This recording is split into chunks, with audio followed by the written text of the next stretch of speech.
What is up, Earthnoids and Space Noids? I am just a simple new type, and in this episode, we are finally getting all Mafty up in here as we cover Hathaway's Flash. This is our coverage of the light novel and not the movie, though we will be making comparisons. I would like to think that I will eventually cover the movie trilogy, though I am sure I will be dead before they finish the two remaining movies. One thing that we have to note before starting is that the light novel is a direct continuation to Beltachika's Children. Unicorn doesn't exist yet, so this is treated as the next big event post Char's rebellion. This time, we head to Universal Century 105, where we meet Kenneth of the Kimberly Task Force as he heads to Earth. His shuttle is hijacked, but a young man helps them out. So let's get into this. Kenneth's leg passes by a young man on his laptop. They are in 0G, and you can easily float over someone, but it is considered poor etiquette to do that. He is currently on the shuttle of the Houndsman, and many other people on board are a part of the privileged class. There are 40 passengers and a crew of 5 on this flight, whether you are an Earthnoid or a Spacenoid. Being on this flight means that you are well-connected or powerful. Because of this, Flight 357 doesn't have to go through your typical immigration and customs process. Being able to get a ticket on the Houndsman is your security clearance. The Houndsman is also one of the few ships that can enter Earth's atmosphere. I imagine you have to take a shuttle or use a mass driver system to leave Earth's orbit, then dock with a different ship that will take you to your location. Or maybe the moon acts as a spaceport, although if that were the case, imagine going to Side 4. You have to pass it just to go to the moon and then travel back to the L1 point. That is why no one visits you on Side 4, Craig. It's the Valley of Space Colonies. No one's going to the Valley. Kenneth attempts to sit next to a young Gigi and Hathaway. Kenneth has been finding himself a little bored with his position on Earth currently, but it isn't without its action, as his Kimberly Task Force is currently dealing with the terrorist organization Mafty. Things have picked up recently, as his underling, Lane Aim, became the test pilot for the new Penelope unit. He was also recently appointed as the leader of the Kimberly unit. This is how he was able to get a seat on the Houndsman. He was able to use his pool in EFF to get the fastest trip back to Earth. As most of the people on this flight are some of EFF's elites, Kenneth certainly feels out of place. He goes to the bathroom where he looks at himself and wonders why his ex-wife Laura would leave such a handsome man. At least you have a good attitude about it. Just kidding, he's gonna be obnoxious in a little bit. He heads back to his seat where he sees a few EFF cabinet members and their wives/mistresses. Many men have come over to talk to Gigi, and Kenneth is no different, though she is blunt about the conversation being temporary. In the movie, it is noted that Gigi purchased both tickets to prevent this very thing from happening.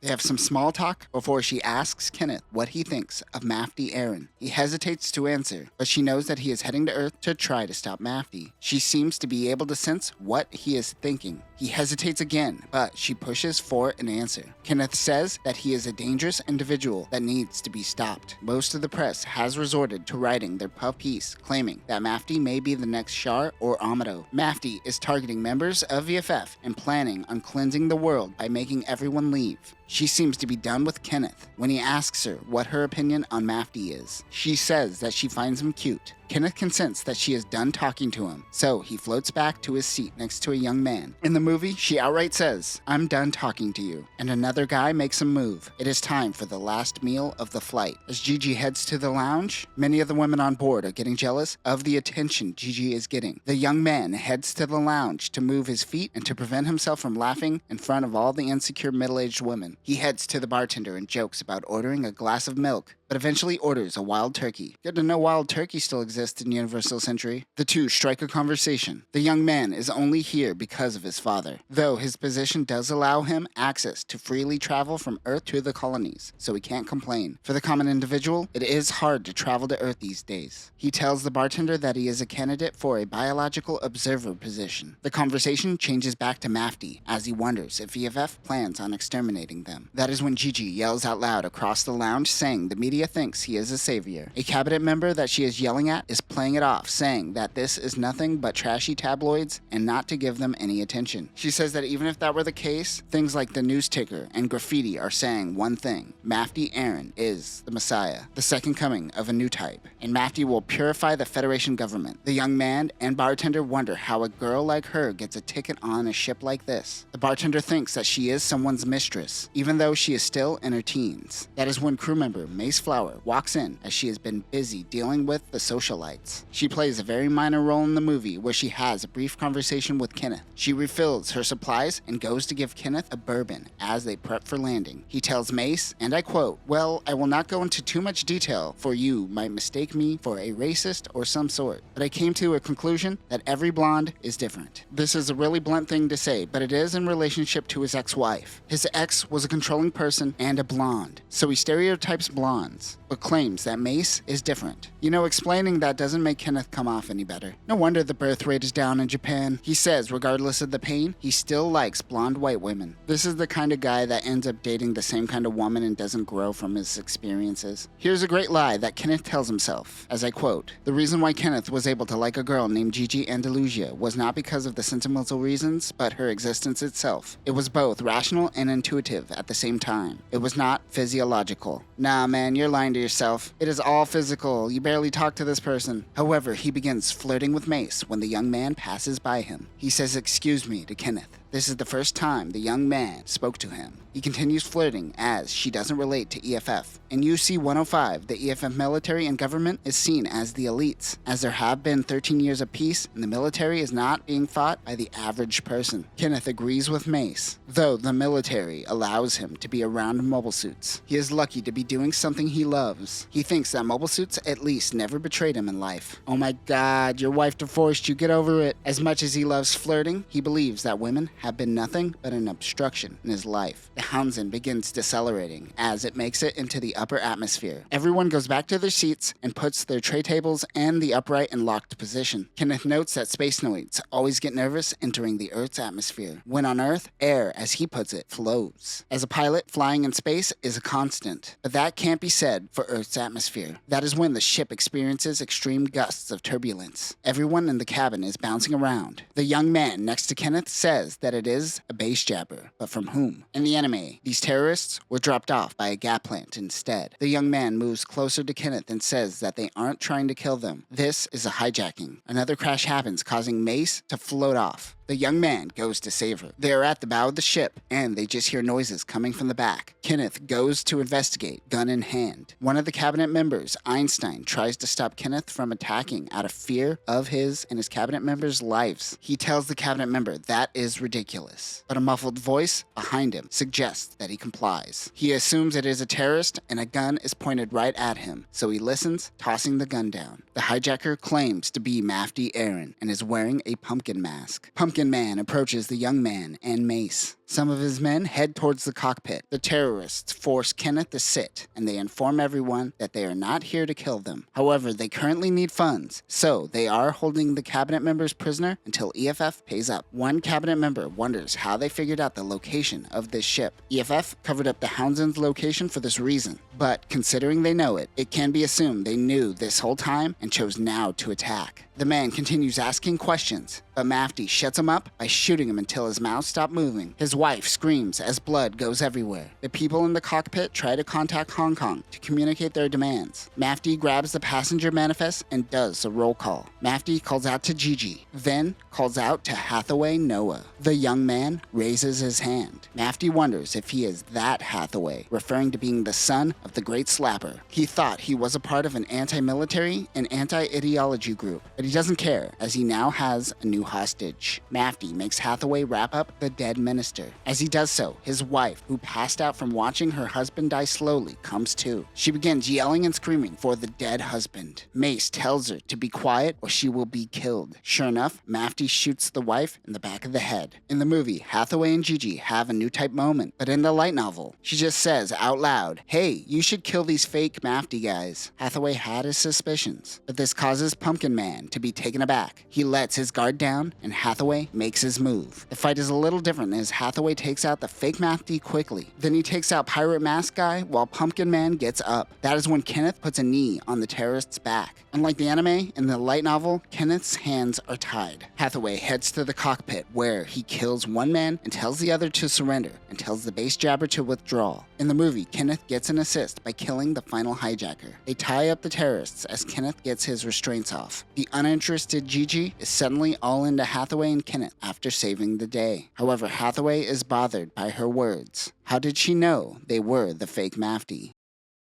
The terrorist space jabber ended up damaging the Houndsman when they hijacked the plane. They are diverting their course from Hong Kong to Davao in the Philippines. This happens to be home to Kenneth's future base. A man comes to talk to Hathaway. It is Mr. McGovern, the Minister of Culture and Education Promotion. He knows of his exploits piloting a mobile suit and wonders if the ship is okay. Hathaway tells him that he knows nothing about flying machines anymore, but they will be heading to Davao. Everyone is concerned about where they are heading, but their nerves are calmed when they are informed that they are close to Adelaide, and they could spend their time enjoying the tropical climate while they wait. They are all happy, but Hathaway is disgusted that all their ministers forgot that their cohort was just murdered. He bites his tongue. They land and connect to an air dock. In the movie, EFF surrounds the ship and treats the Houndsman still as an active terrorist threat. They also get to use the emergency chutes. I always wanted to use one of those, but never want to be in a situation that requires me to use it. He checks on the terrorists, then checks on Mace Flower. She says that she is fine, but winces in pain when she plays with her hair. The ministers get off one by one. The last is Gigi. In the movie, the two stare at each other. But in the light novel, he wants to say what to her as she stares. But he hesitates and the moment passes. Kenneth gets off the phone with his subordinates, who are on their way. It seems Gigi was right and these guys aren't the real Mafty. He believes that there is a Mafty army being built up in Owenbelly in northern Australia. Kenneth and the Kimberley forces are now essentially Mafty hunters. One of his men take the terrorists away to investigate them before the local police get their hands on them. Hathaway is concerned about the Mafty army in Owenbelly. After being questioned by the police, he is then bombarded with praises from all the ministers and their wives. He is then questioned by Hundley Yoaksum, the chief of criminal police organization. One thing to note is that in the light novel, Hindley was in a shuttle tailing behind the Houndsman. But in the movie, he was on the Houndsman. Hey, that's Koichi Yamadera. He also played Gune. Stupid Gune. He knows of his father and his exploits as a pilot during Char's rebellion. Hathaway says that he just stole a mobile suit and he got lucky he wasn't charged with a crime. Hundley wants him to stay in Davao for the day. The airline will handle his hotel arrangements. Hathaway informs them that he is heading to Manado, Sulawesi in Indonesia as a biological observer in training. Hundley is very casual about his questioning. But director Gijs Hugest has more questions. He also wants Hathaway to keep this a secret. He didn't like the way the director was talking down to him and left before he was finished talking. Across from him is Gigi. He approaches her and he begins some light flirting. He wonders why she laughed earlier on the plane. She asks him to sit down. He changes the subject and asks how she knew the terrorists weren't the real Mafty. She says that body language tells all. Also, the reason she was actually laughing was because she believes that the name Mafty Nabiyu Aaron belongs to Hathaway. Mafty means Messiah in Abrahamic religions, and Nabiyu derives from Nabin, which is prophet in Arabic. Aaron it's just Aaron. He realizes that she knows he is lying and might have to prepare for a capture. I'm going to break the fourth wall here and point out that throughout the first few chapters, Hathaway has been having an internal monologue saying comments like, "Do they know?" or "Are they onto me?" He never outright says it, but if you're watching this video, it's obvious that Hathaway is Mafty. This is where I believe the movie actually shines. Hathaway's silence and stoic behavior buries the lead a little better than the light novel. Hearing one's internal monologue breaks the reader's suspension of disbelief, but it does play into the paranoia much more. Hathaway recalls Kenneth telling him that the Kimberley Force's former commander is Kimberly Hayman. His incompetence is the reason why Mafty was able to move so freely and grow over the past 6 months. Gigi believes that him being on the Houndsman is quite interesting. He says that words could get people killed and to be careful. The conversation goes from flirty to awkward. The Investigation Bureau begins questioning Gigi. He has found himself in a situation where he can't act. When given recon data on this island months ago, he never could have expected Kenneth and the Kimberley forces to get in their way. They planned for an attack as a distraction for Hathaway to flee, but the sooner they come now, the harder it is going to be for him. He can't contact Gauman and the others in this situation. One by one, the investigators question all the passengers. They save Hathaway for last. He wonders if they are setting him up. Gigi eventually comes back over to Hathaway and shows him the hotel card. She wants to wait for him so they could head over together. This calms Hathaway down as it seems she didn't say anything to the investigators. It almost seems as though she forgot about the conversation they had earlier, as she is very cheerful once again. Hong Kong isn't Gigi's final destination. She is looking to head out to Japan. Hathaway tells her that his mother's ancestors are from Japan. Gigi goes, "Oh, stop looking at me like that." She is insinuating that he sees his mother in her. Oedipus would be proud. She says that Mafty's methods aren't the right way. Hathaway wonders what is the right way. She says if you want something without fail, then you need to establish the ideal dictatorship. Hathaway nervously laughs, knowing that she speaks the truth. But what she speaks of is a god, and humans aren't gods. But there are new types. However, a few new types in an old type world does not represent change. Hathaway says that Mafty certainly can try, but the scale in which EFF operates is simply too grand. An investigator comes to interrogate Hathaway finally. Gigi says that she will be waiting for him. Chief Geist finishes his conversation with Hathaway. They give him a card to the hotel and say that he could stay as long as he likes. Hathaway jokingly says indefinitely. Without skipping a beat, they essentially say yeah if that's needed. He heads out to the front to meet with Gigi. He pretends to be interested in his surroundings, but in his head, he is taking an inventory of everyone and their faces. He gets into a pink limo with Gigi and looks back to wave, but he is memorizing the roads. She wonders what is wrong. He whispers into her ears that he doesn't want to put her in danger. This makes her laugh. 20 minutes later, they arrive at the hotel. The Tassadeh Hotel is 100 years old. As he passes through the hotel, he notices one of his contacts, Mahesia Hintz. He is relieved, but continues heading up to the luxury suites with Gigi and the bellboy. They enter into the giant suite. He looks around to see EFF base out in the distance. Gigi insists that he stay in her room, even though he wants to take the guest bedroom. He asks the porter if any other people from the Houndsend flight have checked in. The bellboy isn't sure. Their room is high up, but there are still floors above them. Hathaway realizes that he isn't a guest at this hotel. He is a prisoner. He needs to find a way to escape and meet with Mahesia.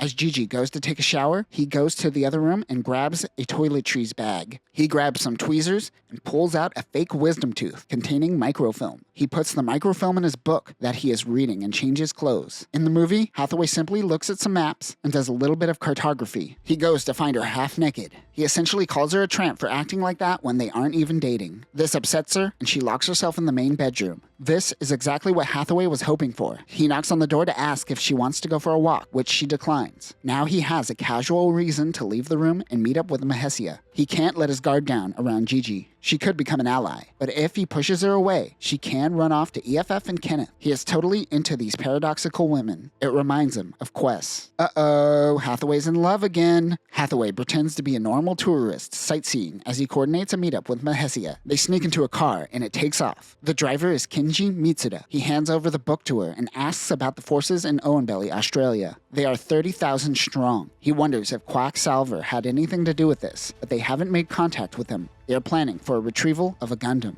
He also asks about the Kimberly Force's movements. They have also left for Owenbelly yesterday. Hathaway realizes that this move was made before Kenneth is officially made commander. Kimberly is panicking, which is good for them and their operation. They also just got intel that Kenneth is most likely testing a new mobile suit at the base. He took the Houndsend for convenience, but it is slowly becoming a burden. Kenneth has his eyes on Hathaway right now, but they have to go through with the plan. He tells them to attack the hotel near the top since they are somewhere in the middle of the hotel. This will make it seem like he has no involvement, but it is still dangerous. They need to tell Professor Amada that he may be investigated soon. This is the professor he claims to be working with as a biological researcher. He is functioning as Hathaway's alibi. They take Hathaway back to the hotel. In the movie, this conversation takes place throughout Davao as they walk around the city and a botanical garden. While having their conversation, we hear conversations from the citizens, hoping that Mafty takes care of the manhunters that patrol the city. This is the first moment in the movie where your suspicions are confirmed that he is indeed Mafty. The light novel, unfortunately, deprives us of the Jollibee scene where we get to see that sweet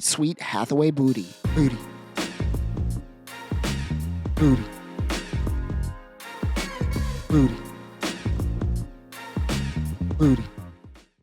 As they go to take Hathaway back to the hotel, they notice black minivans in the center of the street blocking the path. The manhunters are intimidating a crowd. Mahesia was once caught by the manhunters and forcibly deported to space. If this happens twice, you get sent to a border colony known as the Remote Island. Kenji Mitsuda casually goes down an alleyway, but there was too much foot traffic. As they exit, Hathaway makes the mistake of looking out the window and locking eyes with a manhunter. He taps on the car window and asks to see their residency permit. As Hathaway lowers the window, Mitsuda takes off. The hunter pulls out his pistol and yells. Gunshots go off as Mitsuda drives away. They hear a manhunter police vehicle come speeding up to them. Hathaway has to bail out. He and Mahesia will ditch the vehicle. He gets out and they take off. 3 black vans go passing by. He goes into a tourist shop and finds a souvenir, acting like a typical tourist. The book just says typical souvenir but doesn't specify. Is Hathaway a keychain kind of guy, or is he a shot glass souvenir kind of guy? Similar, albeit different, to a moment in the movie. The clerk wonders why Mafty doesn't take care of the manhunters. Hathaway says saying things like that could get you killed. The clerk tells him where to catch a taxi and he leaves. Hathaway is on edge while waiting for a taxi. Some people begin approaching him.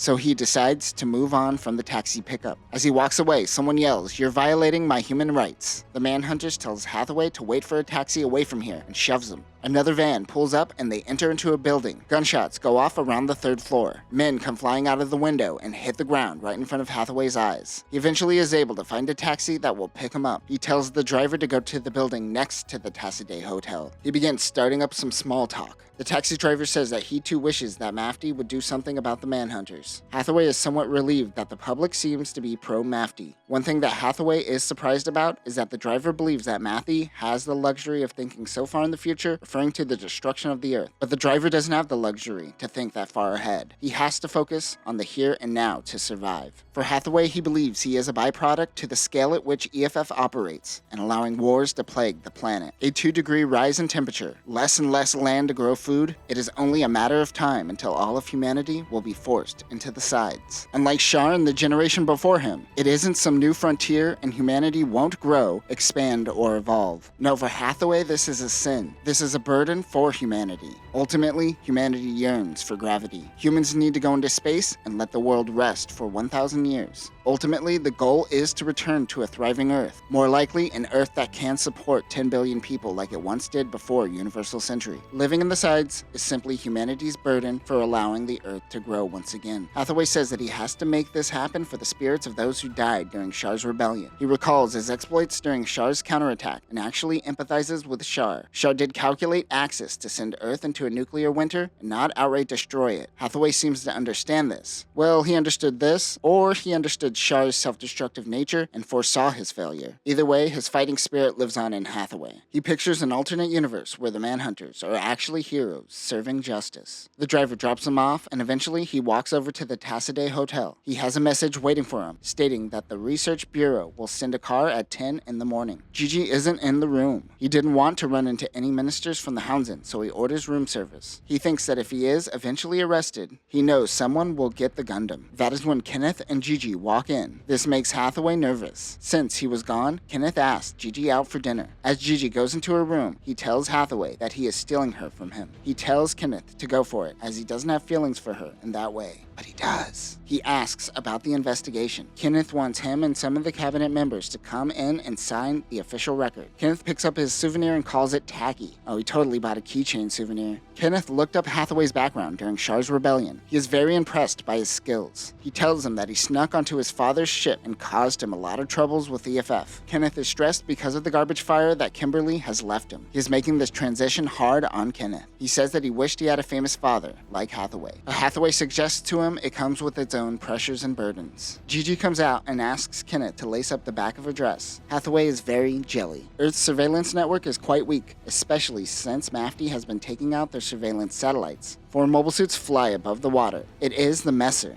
The ME-02 Messer is Mafty's mobile suit produced by Anaheim Electronics. This mobile suit takes a lot of design inspirations from Neo Zeon, including the spiked shoulder armor and the mono eye sensor. It also has chest intakes, which is usually a feature found on EFF mobile suits. It was developed from the Gyrodoga. The movie varies this with the Type F1 and the Type F2. Both are more or less the same, but the Type F2 has bulkier flared legs to help with hovering. Weapons include Vulcan guns, 2 beam sabers, a long beam rifle which uses E-packs, and a large shield. The Type F2 also uses mines. The Messers are riding Galsazons. The Galsazon is a subflight system used mainly with the Messer, as it can't fly in Earth's atmosphere. These are very fast, but more or less comparable to a base jabber. It has a megaparticle cannon in the front of the subflight system. They know that the Kimberly forces will be on them real soon. The pilot of the Messer Unit 2 is Galman Noble. We learn about the reality display. What they are viewing in their cockpit is just a video feed of the mobile suit's camera sensors. It also can display target data and much more. Civet Angern is piloting a Galsazon. Sounds like I'm saying a Pokemon name. One thing to note is that in this time and Universal Century, most battles take place in space. Any incident on Earth became localized conflicts. Like Like most insurgencies, you want to get in and get out as quickly as possible. This can be done via subflight system or drop missions from low Earth orbit. Because of this, UC-105 mobile suits like the Messer and EFF's Gustav Karl sucks at changing speed mid-course. Gauman's first target is the Regent Hotel. He mentions that the reality display uses some kind of AI or machine learning to analyze targets, but things like cloud coverage can mess up the system. Gauman turns on manual targeting systems and attacks the hotel. Golf is one of the Messer pilots, and his target is the EFF base targeting the Kimberly forces. Gauman's next target is the Tassaday Hotel, but he needs to buy Hathaway a little more time. He jumps off the Galsazon. Hathaway hears the hotel rumble. It is almost time. He goes to wake up Gigi. Her and Kenneth came back early from their dinner. In the anime, the two go out dancing. He informs her that they are probably going to be targeted as there are Federation government officials staying at the hotel. She asks if it is Mafty. Hathaway says, who knows? But she responds by saying, but you're Mafty. He ignores her.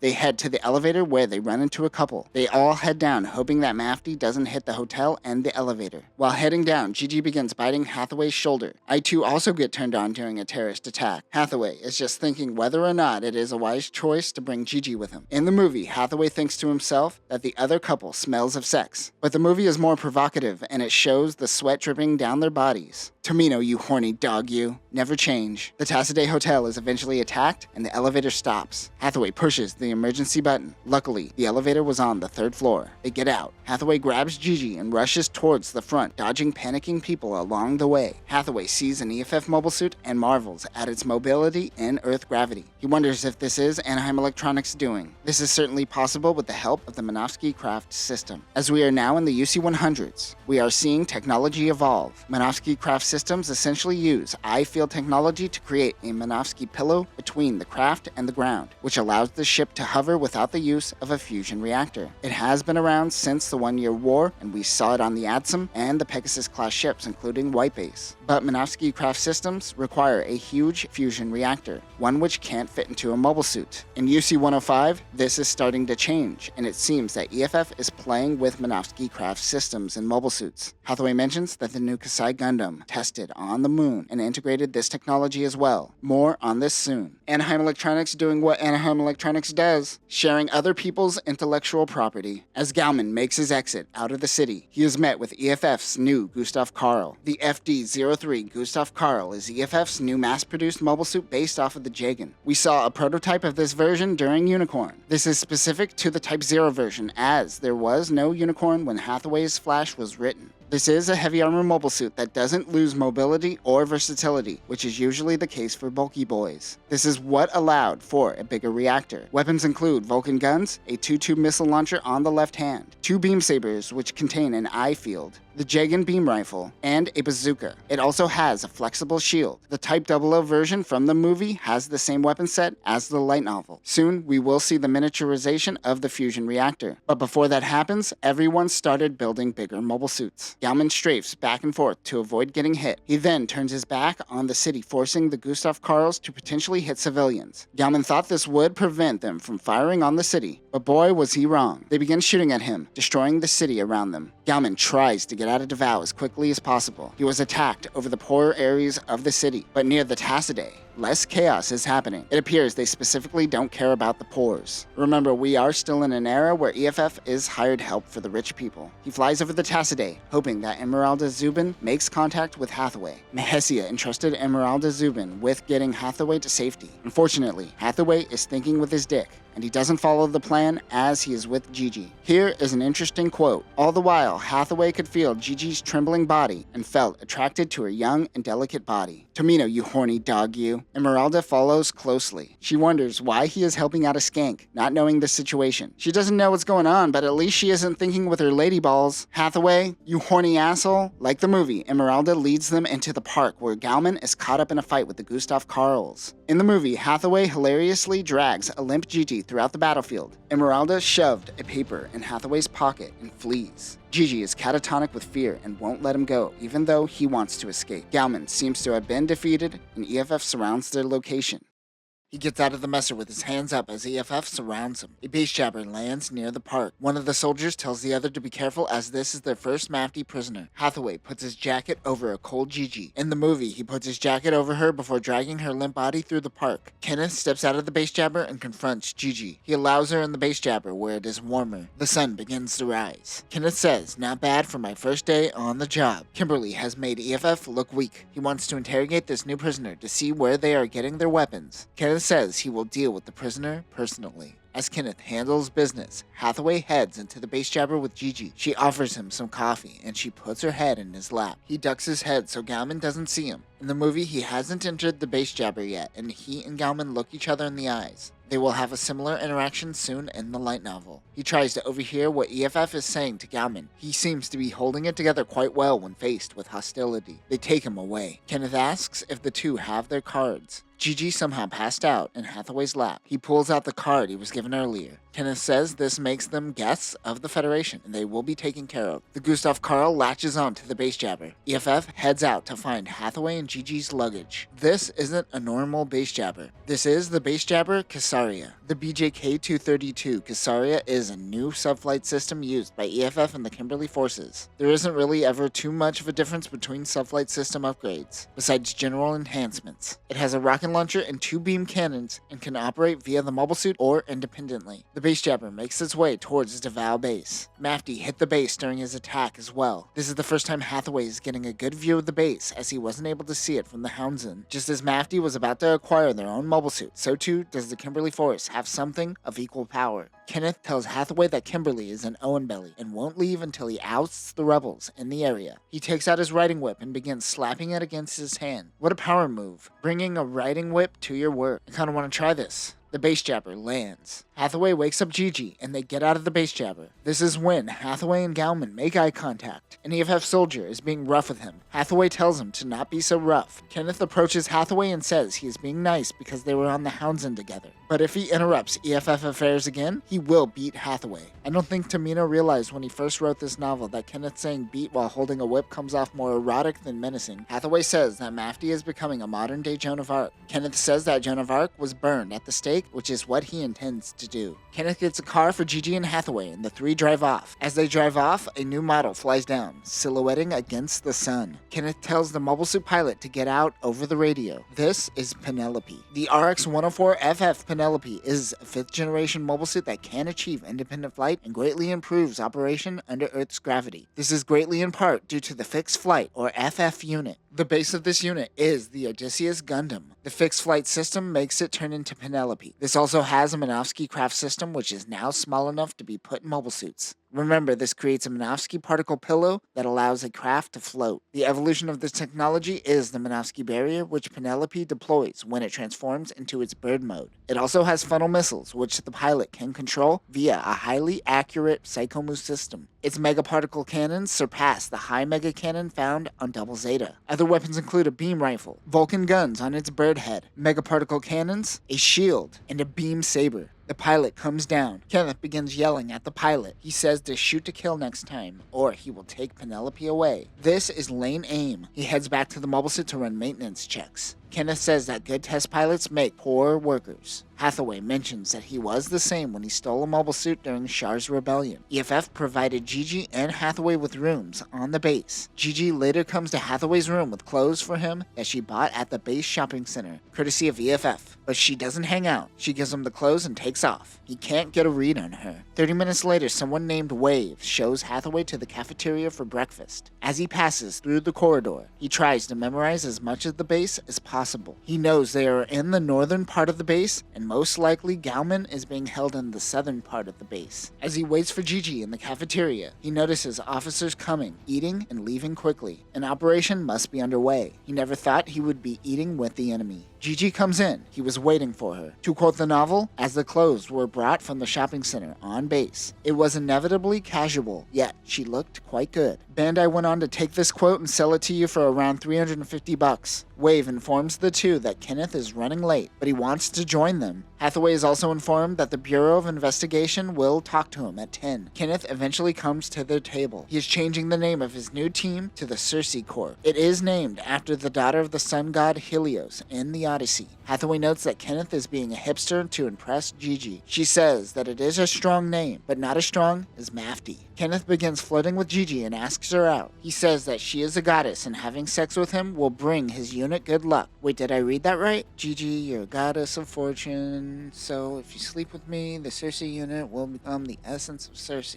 Well, that's a bold move. During the movie, Gigi eats like a normal person, but in the novel it says that she uses an egg holder like it's a Warner Brothers cartoon from the 50s. I guess they're trying to make her out to seem very posh. Kenneth tells his subordinate to send the 4th Squadron while Gigi gets up and leaves after Kenneth's comment. He turns to Hathaway and says, "Let me tell you, I will wreck that woman. Do you hear me? I will wreck her." The dialogue is actually more clinical and awkward. It would have actually been better if he was an asshole. Japanese men need to work on their game. Hathaway says that Gigi has a glass heart and a fresh young body. What is this dialogue? You know, I think diving into the light novels was a mistake. He says that he will be leaving after he talks to the Investigation Bureau. He goes to take a nap until then. Before leaving, Hathaway wonders why don't they just prevent the ministers from coming to Earth. But Kenneth says that it isn't easy as they all have families down on Earth. Kenneth says this genuinely, without a sense of irony to the fact that the manhunters does this exact same thing to the poors. Hathaway doesn't say this out loud. Everyone seems to be on Mafty's side on Earth, but Kenneth reminds him that 300 people have died by their hands. 18 Federation ministers were killed in the past 24 hours. Mafty's words hold strong to the hearts of the Earthnoids, that their words can create many rebels in the process. Kenneth actually understands where Mafty is coming from, but he is going to follow his orders. Hathaway says that a man who knows of the facts, but still is willing to carry out their orders is quite a fearsome enemy, and he needs to be careful. Hathaway sleeps for 2 hours before talking to Geis from the Investigation Bureau. The only thing he ended up asking was where was Hathaway sitting on the Houndsman. Geis seems to have the same concerns that Kenneth has. He believes that Mafty's ideas will spread fast, creating small rebel insurgencies to break out. Before leaving, Hathaway says that the general consensus for Mafty is positive, right? Geis hesitates and says, well, they are terrorists, so it is only a matter of time until they are taken down. He totally dodges the question. After he is finished, he goes to see Kenneth one final time before taking off. He was talking to his subordinates, including Lane Aim. Kenneth gives him an official document to sign off on his testimony. He thinks that Hathaway would make for a great pilot. He says that he is more into manual labor. Kenneth thought that he saw a new type in Hathaway. He wonders if during Char's rebellion, he ever came across the Alpha Izeru. Of course, Hathaway has been spending his adult life trying to repress those memories. He tells Kenneth of the girl that he once loved and who he had to shoot down. He never thought of himself as a new type. He knows, though, that Quest certainly was one. It was just his attraction to her that drove him to get into the mobile suit and ultimately kill Quest. Kenneth says that Amado Ray felt something similar in battle, which unlocked his new type potential. Hathaway asserts that he is just the father of a war hero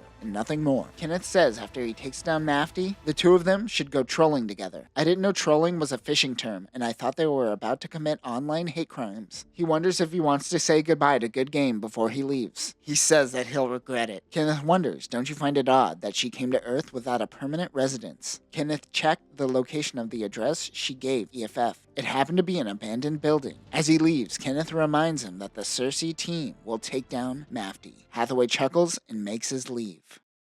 Kenneth arranged a limo to take Hathaway to a shopping center in Davao. He still wonders why Gigi hasn't said anything to Kenneth. An NCO drives him towards the shopping center with another sitting next to him. He gets out and heads to the Touring Information Center and finds a locker to store his luggage. He pretends to be a tourist and buys some gifts before heading to meet with one of his contacts. That is when the Mafty message is broadcasted to the world. He notes that this isn't his voice, but he was present during the recording. I urge the people living on Earth to understand that we live in an era where it is considered a crime to reside on the planet's surface, says the recorded message. Some of the citizens yell, claiming it is Mafty's fault, but many talk about how EFF did more damage defending than Mafty did in their attack. He leaves the shopping district and wonders if Kenji was caught by the manhunters. He heads out to the port of Davao. This pretending is starting to get to Hathaway. He wants to run to his destination, but he has to play this game. He begins thinking of Quest. That is when one of the kids selling boat rides to tourists tells him that he could give him a ride to Neijin. He takes him up on the offer and struggles to get on his canoe. It turns out that a woman paid the kid earlier to get Hathaway on his canoe. He was told to paddle out for 30 minutes and they will find them. It causes Hathaway to fly off the canoe. The two have a conversation about whether Mafty's ideas of leaving the Earth is the right thing. Hathaway tells him that EFF controls who can and can't come in and out of Earth. The kid says that space noids believe that being on Earth will make you happy, but they leave out the part about being a slave to the Federation. Since Hathaway is one of the few privileged people that gets to travel to Earth, he asks the kid if he hates him. The kid says life is easier letting the unknown remain unknown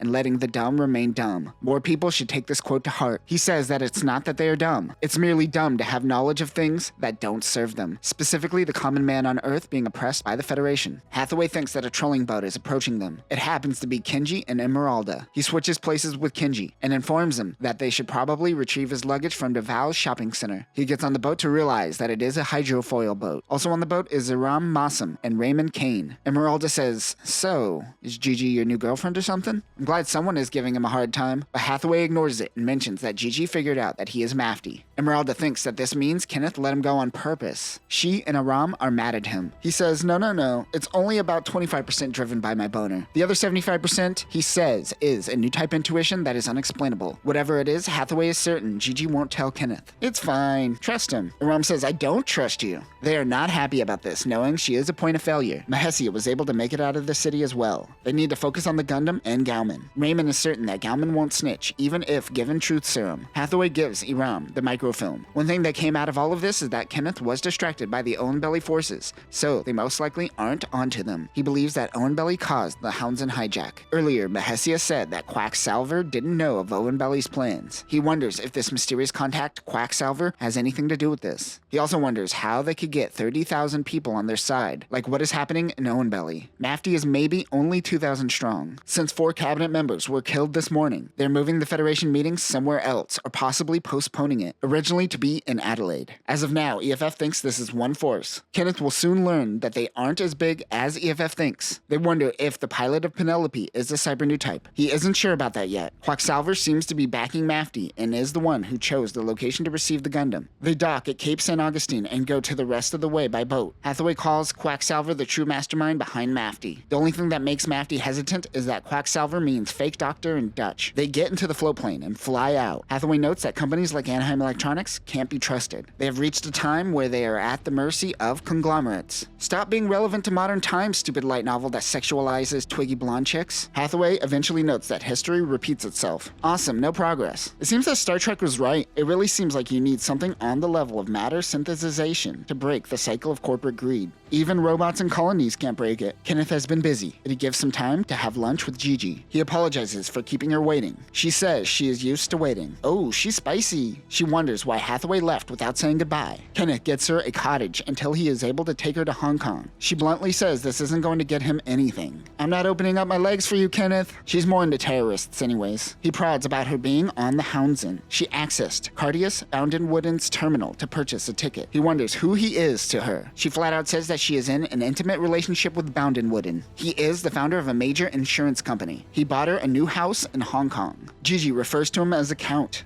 This is something that the public doesn't know about, but Kenneth does, being privy to EFF information. He is taken aback by this knowledge and feels a little defeated. She laughs and says, somewhere along the line, you thought I was a Mafty informant, didn't you? She says she will take her leave after they eat. Kenneth still thinks of her as a goddess of Davao after the luck the Kimberly forces have had. He mentions that her comments to Hathaway helped him take down the hijackers, and he was able to take down a Mafty mobile suit. She says that Hathaway is dense and keeps avoiding her. In both the movie and the light novel, this triggers Kenneth's curiosity. Remember, she sensed that Hathaway was Mafty and told him the terrorists weren't the real Mafty on the Houndsman. In the movie, this was specifically communicated through new type senses, coming from someone who takes superstition seriously as a military man. He asks her if he sensed something about Hathaway. He uses his wrist communicator and informs his men of something. He begins to take his leave. Gigi changes her mind and takes him up on the offer to stay at the cottage. She wants to see how this plays out now that he seems to know Hathaway is Mafty. In the light novel, this conversation happens again in the officer's cafeteria. area. But in the movie, it happens in Kenneth's office after getting Gigi's official testimony. Lodosia is the name of Mafty's secret base in the area, named after the scientific name of a sea coconut. It is an old EFF dry dock.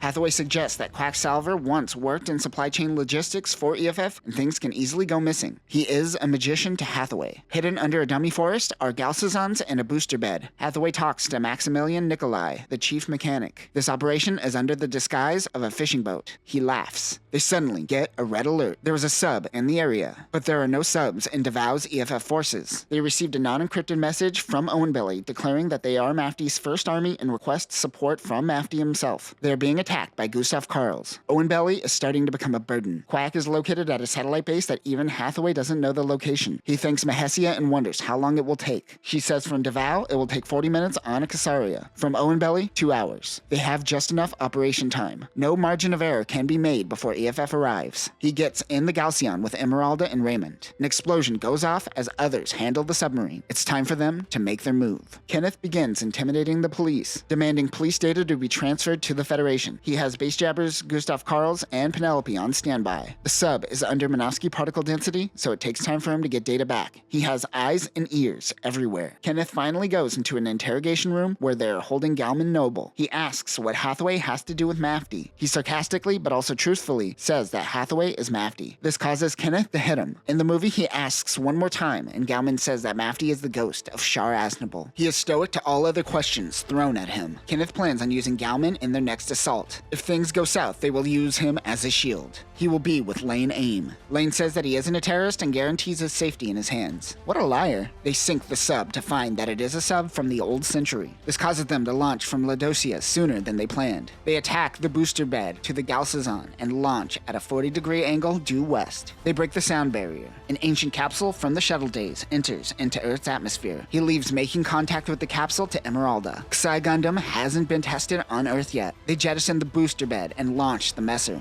Emeralda is able to make contact with the capsule, but with Kenneth onto them, they had to move sooner. Emeralda disconnects from the capsule once Hathaway makes contact. Kenneth and his men are making their way to their location. Like the movie, Hathaway says that his head is a mess and wonders if Gigi is messing with him. Lane Aim begins shooting at the capsule until Xi Gundam bursts out. The RX-105 Xi Gundam is a 5th generation mobile suit constructed by Anaheim Electronics. It will be used by Mafty specifically for the ministry meeting in Adelaide. Unlike Penelope, which was built off of parts from 4th gen units, Xi is considered the first true 5th gen mobile suit made entirely of new components. Its main weapons are the funnel missiles. These are Psychomu guided missiles that can change direction and track enemies even under Minovsky particle density. In the movie, we see the equipment index, which shows that they have 80 missiles to work with. Only 10 can be equipped at a time, however. This mobile suit also has a flight form which can reach Mach 2. But this is only in the movie. In the light novel, it just creates a beam barrier and floats in mobile suit form. Other weapons include a beam rifle that can destroy the Gustav Karl in one shot, a beam saber similar to New Gundam's beam saber, triple missiles, a shield, and a secondary beam cannon. Lane is amazed it was able to dodge his attack. This is due to the Minovsky craft system in these new units. Xi looks chonky, but it floats like a pillow. Hathaway fires a megaparticle cannon. This emits light in the darkness, and he sees the reflection of 6 Gustav Karls making their way towards him. Gustav Karls don't have Minovsky craft systems, so they can only get 1 or 2 attacks in before they fall back towards Earth. Hathaway is able to take one mobile suit down. He takes out one of the Casarias, causing the Gustav Karls to fall back to Earth. One thing that this light novel does focus on is the contact communicator. When 2 mobile suits are close to one another, they have an open communication line. Galman yells out to fall back as the 2 Gundams fight with beam sabers. Hathaway asks if Galman is a prisoner or a traitor. Aim Lame says yes, he is using him as a shield. Hathaway finds this behavior sickening. He wants Aim to release him. Lane says fine, you could have him. Like the movie, he kicks Galman out of Penelope. Hathaway zooms in on the monitor to see that Galman is in freefall. He adjusts Kasai to match his speed and catches Galman. Once secured, he attacks Penelope. Hathaway has to finish this fast or he will accidentally kill Galman from flopping around in the cockpit. Hold on tight. In the light novel, Lane says that he doesn't know what happened, and in the blink of an eye, Kasai Gundam was right beside him. In the movie, he uses the water and the beam rifle as a distraction to get behind him. Both the movie and the light novel explain later, however, that he used the beam rifle as a distraction post-mission. Hathaway fires the missile pods. Lane tries to take them out, but the barrage hits Penelope, crashing it into the ocean. He blows open the hatch of his downed Gundam floating in the ocean. He can't believe he was bested. Using the rifle as a distraction, they were able to get out of this quickly. If the battle lasted longer than one beam blast, Galman would be dead from bouncing around the cockpit like a dog in a dragon. Kariah, everyone celebrates. Hathaway meets with Kariah Dace. She is described as having short hair but never being mistaken for a boy. She has returned from her assignment in Hong Kong. She teases Hathaway about having so many love interests, while saying it seductively in his ear. At the base, Kenneth tells Gigi that Lane survived because of her luck. She plans on leaving in a few days, so her luck will be gone soon. He says that's okay, because he will have this own belly issue solved by then. And that will conclude Mobile Suit Gundam Hathaway's Flash, Volume 1. Unlike the movie, we see into the mind of Hathaway more, and his thought process as Mafty gets a hold of Kasai Gundam. Although Hathaway's thought process on how he feels about Gigi's body can be saved for those trashy romance novels. After I didn't notice this until now, there is an after-credit scene with an image of the Owen Belly forces, who are able to hold off Kimberly forces. Next time, in Volume 2, we will learn more about Hathaway and Kariah's past. Mafty will head to Owen Belly, where it becomes a massacre, and Bright Noah will head to Earth to assist the Cersei team. But that will do it for now, new types. If you are looking for an interesting political espionage novel that gets sidetracked on sexualizing a blonde chick, this is the novel for you. Peace.